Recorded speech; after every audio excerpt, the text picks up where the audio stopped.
so happy to be here tonight. So happy to get to work with Cerise. In case you don't know, I adore this girl, and to me she'll always be a girl because I met her when she was 21 years old, so she will always be 21 as far as I'm concerned, and I am that same age that I was then also, right? So we love that. I go to the Rock.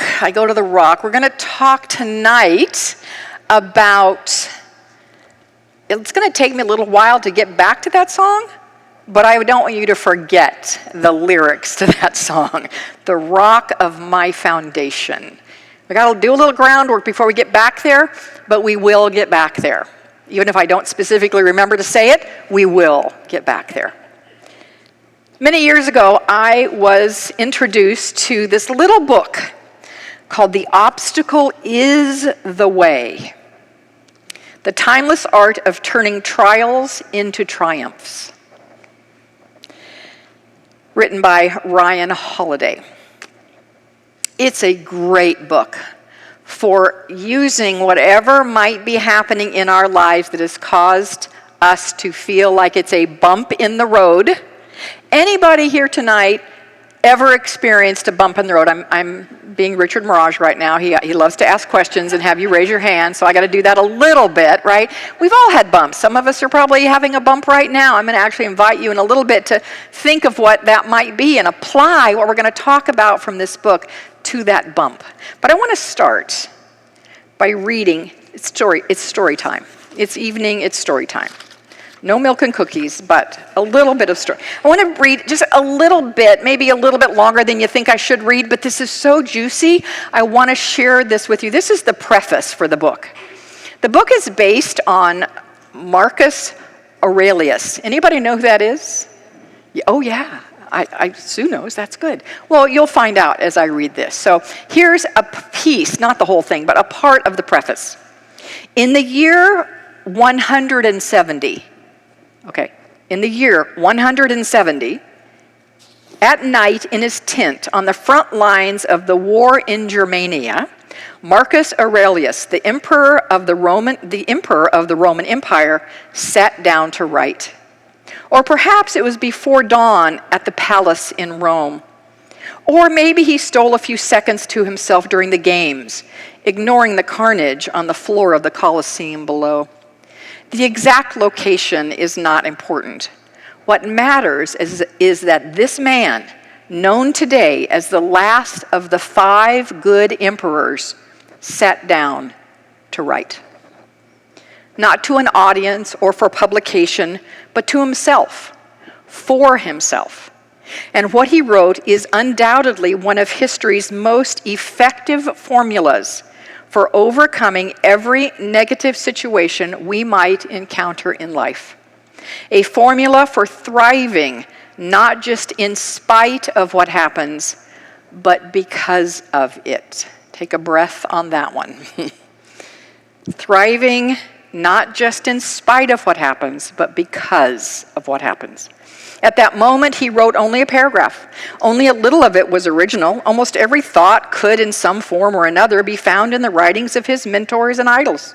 But in a scant 85 words, Marcus Aurelius so clearly defined and articulated a timeless idea that he eclipses the great names of those who came before him. Here's what he wrote. Our actions may be impeded, but there can be no impeding our intentions or dispositions, because we can accommodate and adapt. The mind adapts and converts to its own purposes the obstacle to our acting. And then he concluded with the powerful words destined for maxim. The impediment to action advances action. What stands in the way becomes the way. What stands in the way becomes the way. During our 3 weeks here, I'm so excited to be here 3 weeks in a row. You just have no idea how excited I am about that. During the 3 weeks, we're going to explore how to turn an impediment into a chance for greater empowerment. how to turn an obstacle into an opportunity to grow bigger in God, to turn a misfortune into good. No, let's not say good. Let's say great fortune. To turn a complication into an evolution of our consciousness. So I want to offer you this. I mentioned it already, but now here comes the offer. I want you, if you've got a blip in the road in your life right now, and maybe it's a little tiny pebble that's a blip, or maybe it's a big blip. It's a relationship blip. It's a health blip. It's a job, financial blip. Whatever it might be, if you have something going on in your life right now that is looking like an obstacle to your happiness, an impediment to your joy, a challenge, I want you to bring it. Bring it right here. Bring it, because I want our next 3 weeks to be an experiment. An experiment on living what Marcus Aurelius suggested in 170, a couple of years ago. What he suggested, a way he suggests that we could live.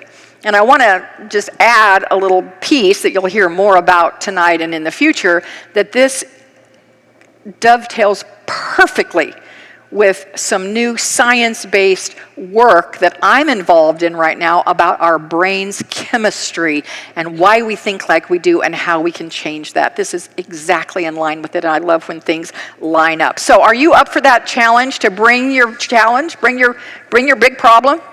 Yes? Good. 3 of you. I love it. That's all I need.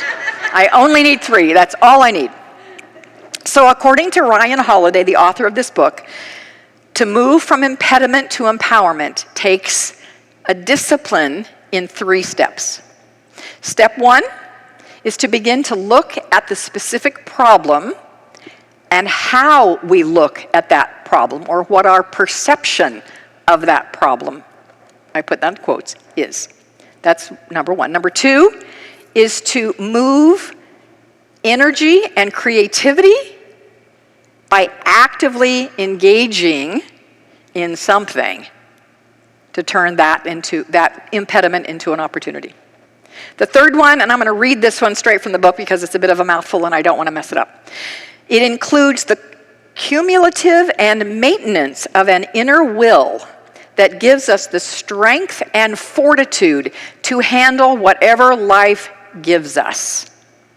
And then I'm adding, to know the will and strength and fortitude to know that life does not happen to us. It happens for us. Those are the 3 disciplines. We're going to take 1 each week. So they could be boiled down to say the first one is about will, the second one is about action, the first one is about perception, the second one is about action, and the third one is about will. Tonight, we're going to talk about perception. So this thing in front of you, not me, but the problem that you have, the problem that you have, the issue that this challenge, this impediment, this obstacle that is messing with your joy and with your happiness, that right now you're probably thinking and perhaps saying to anyone who will listen that it's the reason that you're not a happy camper. It's the reason that, you kind of snapped the other day at your spouse or your partner or your employee or your dog or whoever. This thing in front of you is the reason that life is not good for you right now. But what if you looked at that differently? What if you perceived it as something that actually isn't so bad? That in fact isn't bad at all. Take a breath. I'm going to invite you to do that a number of times tonight, because I might be challenging, and of course that's my job, is to challenge you, to push you a little bit. I probably have said this before here, but I love it. I love the statement about what a minister's job really is. Minister's job is to comfort the afflicted and afflict the comfortable. Well, that took a moment to settle in there, didn't it? Yeah, it did. Yeah. So that's my job tonight, is to afflict you if you're a little bit too comfortable. So I want to start with a story, a Zen story. about looking at something that looks so bad, but maybe it's not so bad. So there was this king of a kingdom, and he was feeling like his people had grown sort of soft and entitled. And he was dissatisfied with this, and he wanted to do something about it. He wanted to offer them an opportunity to grow, stretch, maybe get out of their complacency. So this is what he came up with.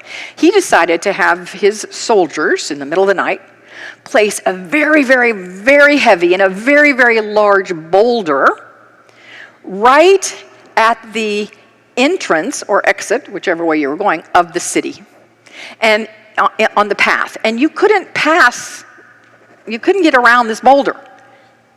You couldn't either enter or exit the city with this boulder. And he waited. He hid himself over in the trees and waited to see what would happen. So people came by, and he thought, okay, maybe this group, this person, this group of people, they're going to work together to figure out a plan to move this boulder. No, they didn't. They just turned around and went back where they came from.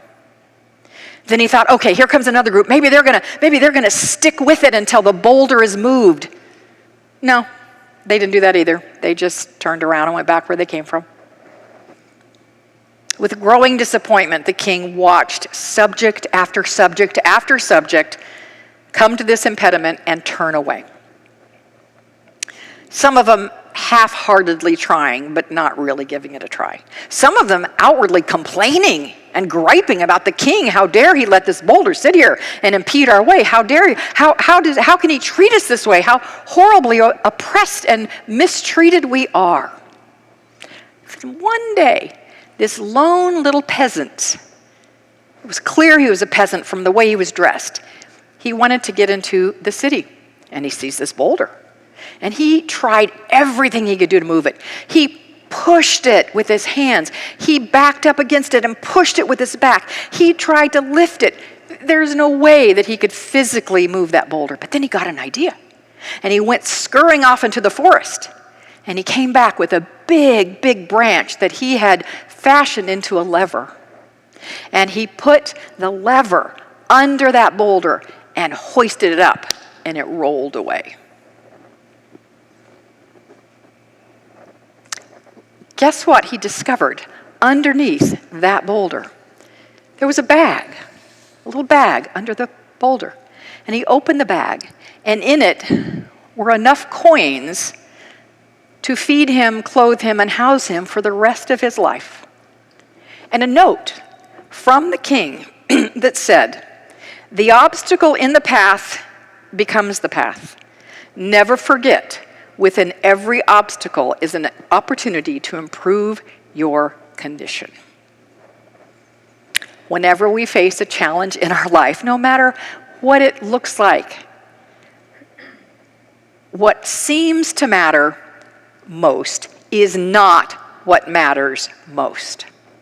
So what seems to matter most is the problem, right? What seems to matter most is this obstacle in front of me, this boulder in front of me. That's what matters most. No, it's not the obstacle that matters most. It is our perception of the obstacle that matters most. And that perception of the obstacle makes all the difference in the world. Ryan Holiday, the author of the book, writes this: "Seen properly," key words right there, "seen properly, everything that happens, be it an economic crash or personal tragedy, is a chance to move forward, even if it is on a bearing that we did not anticipate." Even if it's on a bearing that we did not anticipate. But seen properly is really the key, the key phrase there, isn't it? Seen properly. How are we perceiving this obstacle, this challenge, this problem? Holiday wrote something that really jumped out to me in this section of the book. He said that just because your mind tells you it's awful, or it's an obstruction to your good, or otherwise negative, doesn't mean you have to agree with it. Just because your mind tells you something is terrible and awful, you don't have to accept that as true. We tend to, right? We tend to automatically say, well, this is just terrible. I'll throw up my hands. But we don't have to believe that. We, you and I, get to decide. We can tell ourselves something different about it. That's the power of perception.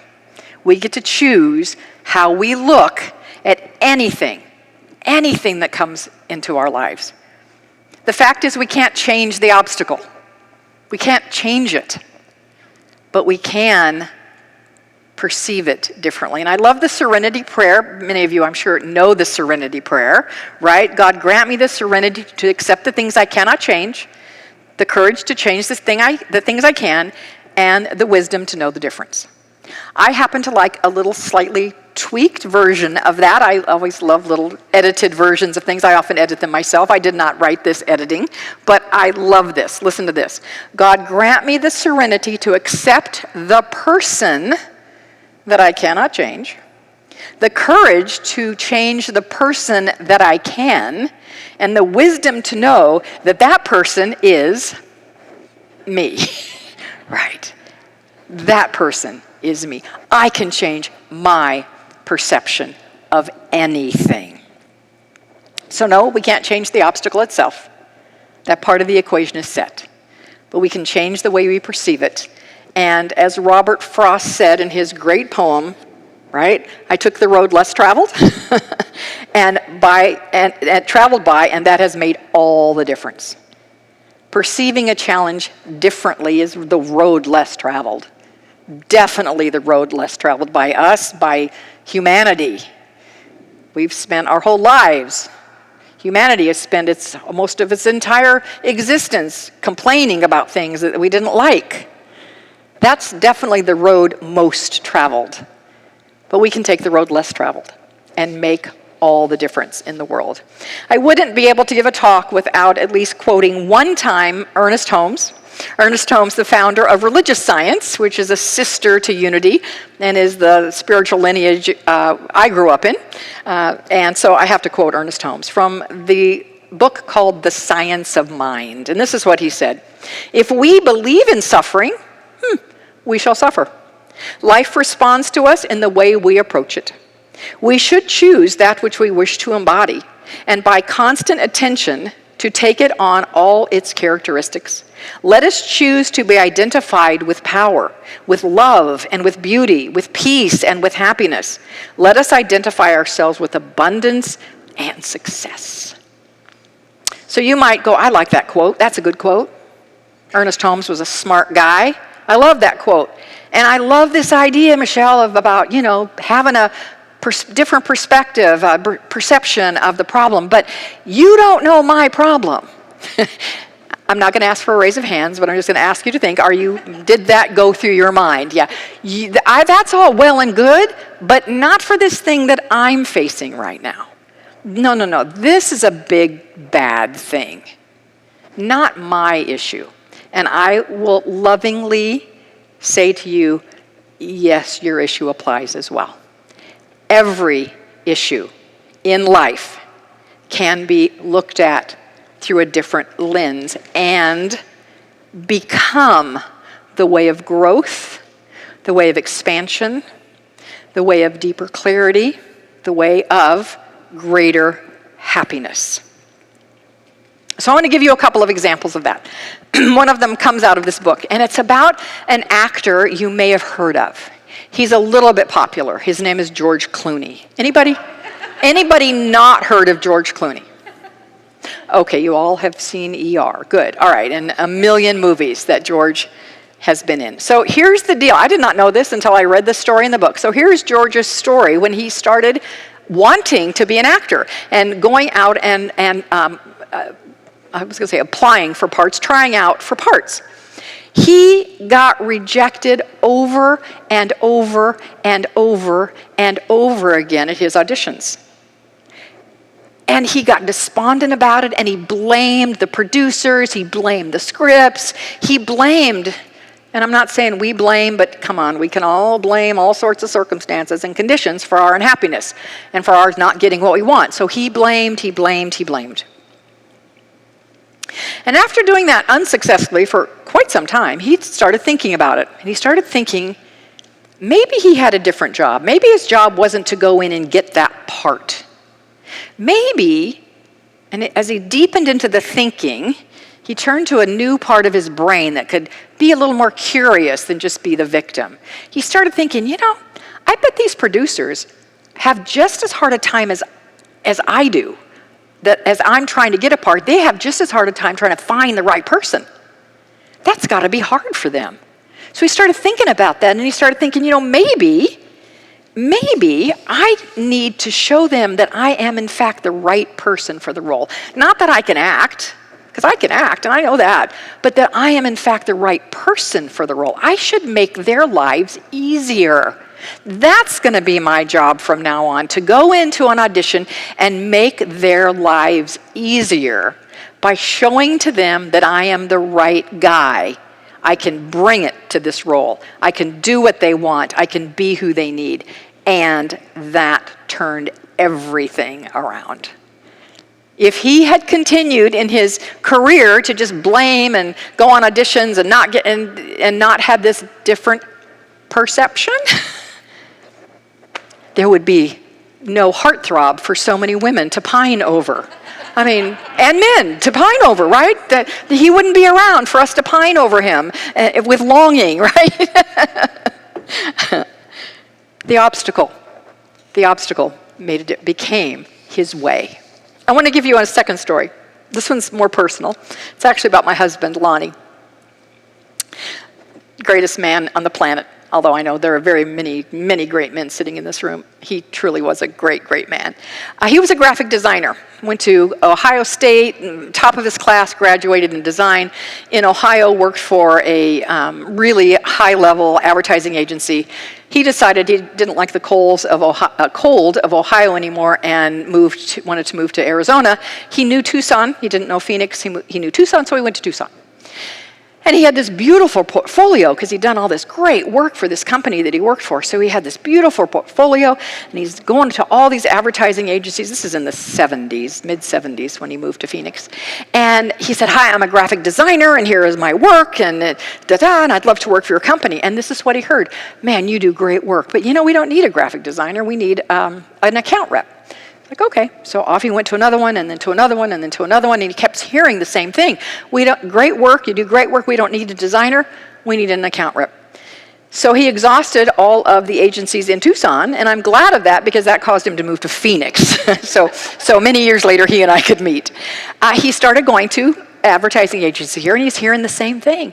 So being a sharp cookie, it took him a little while, but being a sharp cookie, he said, let me just change my strategy. If these people need an account rep, I can do that. And so the next interview he went into, he said, "Hi, my name is Lonnie Whittington. I'm an account rep." "Oh my gosh, we need you. We need you." So he went to work as an account rep.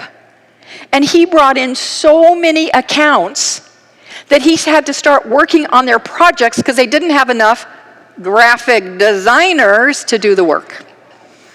And he soon got out of being an account rep, which he didn't really like, and was able to do his graphic design work, which he did happily, joyously, and beautifully for over 40 years.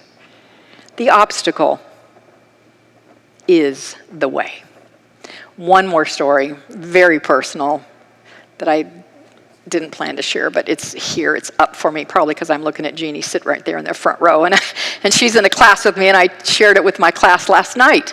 We were talking about this very idea of the things that look bad actually have gifts and opportunities in them.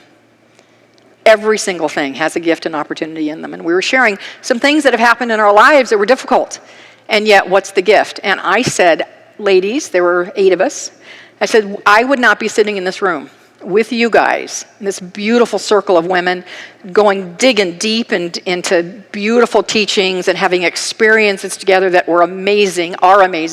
I would not be here doing this if my precious husband were still alive.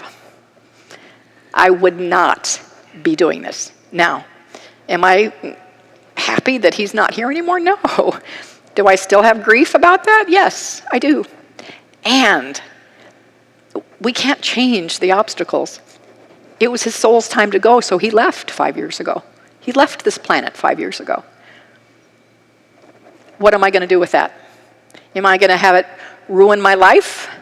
Or am I going to turn his leaving into something powerful and positive for me and hopefully for others? And that's what I've done. And sitting there last night, I said those words last night. I would not be here if Lonnie were still here. That's a big obstacle and a big, beautiful blessing that I have in my life to live the life that I'm living now. So, we can't change a lot of what's in front of us. We can't change the situation, but we can change our perception of it, which is our thoughts about it, our judgments, our emotions, our creativity, our attitude, our desires, our actions, which we'll get to next week, our curiosity. We can change all of that. This is our playing field. This is the field that we can play on. Everything is fair game. We can't change the circumstances. Nope, we can't. There's another thing we can't change, but this is the good news. And this goes back to the song that Cerise opened us up with. The other thing that we can't change, and thank goodness we can't change it, is that there is an infinite power of God's good standing at the ready to be expressed through our lives. That never changes. That's a spiritual truth that never changes. And in that divine intelligence that is God, which is way vaster, way bigger, more expansive than I or you could ever get to, this obstacle, this thing that's in front of you that you identified earlier, is exactly what is needed for the next phase of your evolution, for the evolution of your soul, for the growth of your consciousness. That is a pretty cool payoff, if you will, for the challenges that we face. So how do we shift as we bring our time to a close? How do we shift to a place to know those spiritual truths, to actually have an openness to receive the divine love and good of God, to open our hearts to see differently, see a situation differently? How do we do that? I want to give you a really cool technique without all the description behind it. If you want to hear about that, come talk to me some other time. I will, but I want to do something with us right now. Are you up for that? Please say yes. Yes. Good. Good. So I want to tell you what we're going to do, and then we'll do it. So in a moment, I'm going to ask you, don't do it quite yet because I want you to pay attention here. I'm going to ask you to close your eyes. And I'm going to ask you to take several deep, slow, intentional, focused breaths, doing your best to stay exclusively focused on the air coming in your nose and the air going out your nose. Now here's the deal. I'm only going to ask you to take 3 or 4 breaths like that, but I know in about breath 1.5, your mind's going to go somewhere. Off it goes. Squirrel. It'll go to squirrel. Grocery list, to do after work, the dog that's at home, maybe is she peeing on the carpet? That was for you, Megan. Megan has a new puppy. Right? It's going to go gently, lovingly, just bring it back to focusing on the air coming in your nose, cool, going out your nose a little warmer. Okay? That's all I'm going to ask you to do, and then I'm going to have you say something. Okay? Got it? We understand the assignment? All right, eyes closed. And so take that deep, focused breath in and out. Focusing just on your breath. Do that again.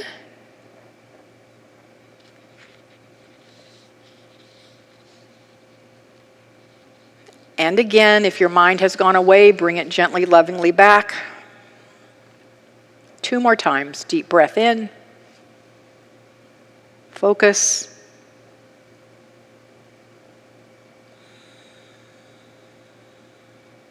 Bring your mind back. Exquisite focus for this last breath in and out.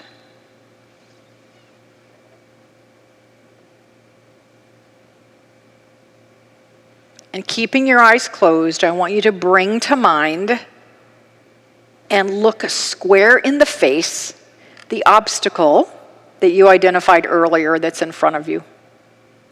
And I want you silently to say to it, silently, there is a gift and an opportunity in you. And I am open to seeing it. Deep focused breath in again. And out. One more time, silently to yourself. There is a gift and an opportunity in you, you meaning the obstacle, and I am open to seeing it.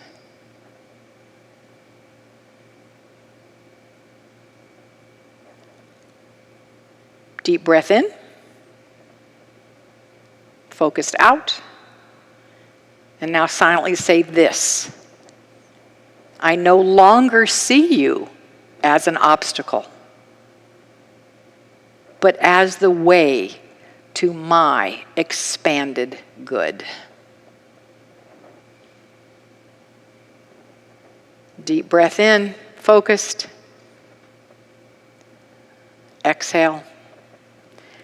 Open your eyes, come back to the room, and now out loud, with some gusto, we're going to say that last sentence again. I'll chunk it down. Let me say the first part first, then you say it, then I'll say the second part. And then maybe we'll say it all together after we do that. Okay, here it goes. I want to hear it with some gusto, like you really mean it.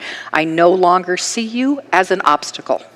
I no longer see you as an obstacle. But as the way to my expanded good. But as the way to my expanded good. Can we do it all together? Here we go. I no longer see you as an obstacle, but as the way to my expanded good. And as we have seen it, so it is, because that's the power of our perception. Namaste.